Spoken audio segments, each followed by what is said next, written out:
Кул я ибадияллазина асрафу аля анфусихим. Айт, ей пайғамбар, жеткіз менің сөзімді. Өздеріне көп зиян жасап қойған құлдарым, айт. Исроф деген нәрседе енді әбден шаршатты өзін күнәмен.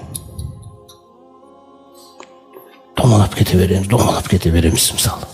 Осы өзіне әбден жамандықтарды істеп қойған құлдарыма айтшы: ла тақнату мин рахматилла.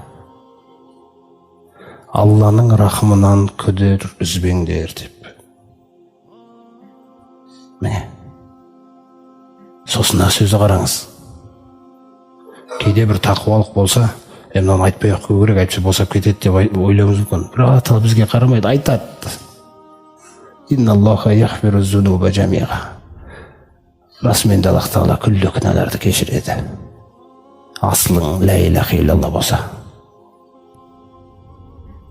Иннаху хуал ғафурур рахим. Расында ол ғой күллісін кешіруші, рахымды дейді.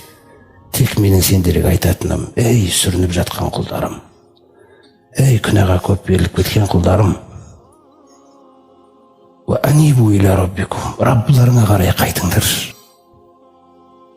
Бір кішкене бітіп тұршы, мен ары қарай көмектесейін дейді. Кішкене бит жорғалап көрші ана тауға қарай, мен көмектесейін дейді ары қарай. Ва аслиму лаху, көнші дейді Аллаңа, көнші. Min qabli an ya'tiyakumul azabu summa la tunsarun. Мені тыңда қазір, әйтпесе ертең азап кеп қалса жәрдем болмай қалады. Сол халде өліп кетсең жәрдем болмай қалады.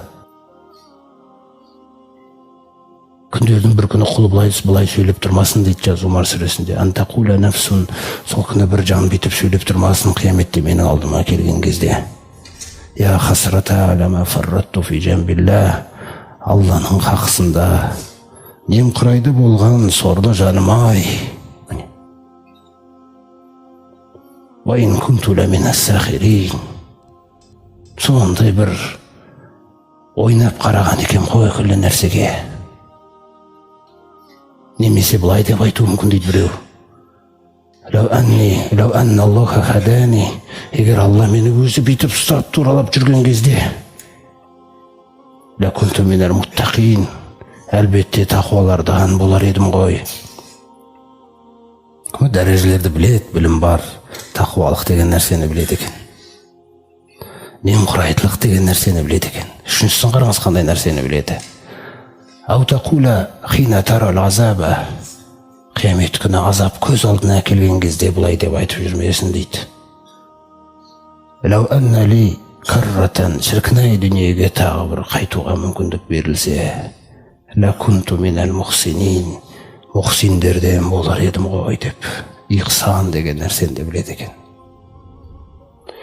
Сондықтан осындай нәрсеге қарай ұрынып қалмас үшін Алла Тағала рахымының кең екенін баяндап: ей құлым, көтеріл деп отыр жаңағы таудың етегіне, көтеріл. Сен тырыс, мен көмектесемін дейді.